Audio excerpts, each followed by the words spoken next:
আমাদের এসলাই জোর ৭, ৮, ৯ মার্চ, এসলাই জোর ৭, ৮ আসবেন নি? আমার লগে একটু ওয়াদা করেন এসলাই জোরে ইনশাল্লাহ সবাই আসবেন ইনশাল্লাহ জামাত বন্দি হইয়া।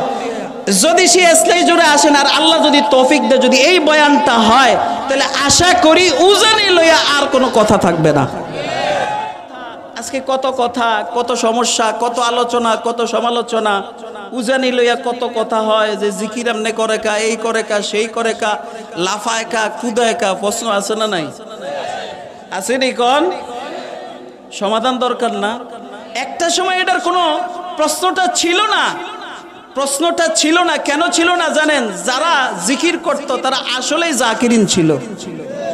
এই যে মাওলানা ইসমাইল সাহেব আমাদের দাদার খলিফা, আমাদের মুরব্বী এখন, তিনি বলছেন যারা লাফাইতো কুদাইতো জিকিরের সময় তারা স্টেজের ফাঁসে থাকতো না, দূরে থাকতো। এই কথা কন্যা মন্দির কথা কন্যা শুভ হয়ে গেছে। তারা যখন লাফাইতো কুদাইতো এমন জায়গায় ঘুরতো যে ওই জায়গায় এক হাত গর্ত হয়ে যেত, কিন্তু দৌড়ে স্টেজে আইতো না। রাগবেন আপনারা আমার কথা, রাগবেন না। কামনে দৌড়াই মাইকটা লইয়া দৌড় দেন, কামনে অন্যদিকে যাইতে না কি কথা কর না কা মাইকের দিকে কা অন্যদিকে যান আপনি।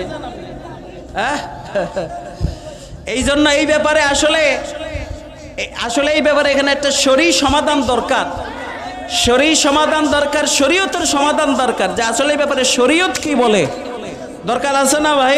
আছে। এই সমাধানটা আগামী ইসলাহি জোরে হবে। কোথায় হবে বলেন? আমাদের এসলাই জোর ৭, ৮, ৯ মার্চ, এসলাই জোর ৭, ৮ আসবেন। ওই এসলাই জোরে আশা করতেছি জলেই জিকির, এই যে আমরা জোরে জিকির করি, লাফাই কুদাই, এটা কই থেকে আইছে, এটা আছে না নাই, থাকলে এটার পদ্ধতি কি, এই ব্যাপারে ইনশাল্লাহ কোরআন হাদিসের আলোকে বিস্তারিত আলোচনা হবে।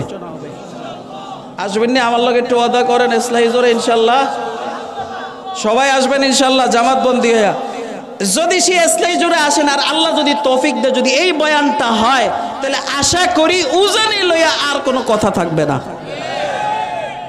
আল্লাহ আমাদেরকে সেই পর্যন্ত হায়াতে রাখুক, সুস্থ রাখুক। আল্লাহ আমাদেরকে সেই পর্যন্ত ভালো রাখুক। আল্লাহ আমাদেরকে প্রকৃত আশেক হওয়ার তৌফিক দান করুক। আল্লাহ আমাদেরকে সোহবতে এখতিয়ার করার তৌফিক দান করুক। আল্লাহ আমাদেরকে অসৎ সঙ্গ ত্যাগ করার তৌফিক দান করুক।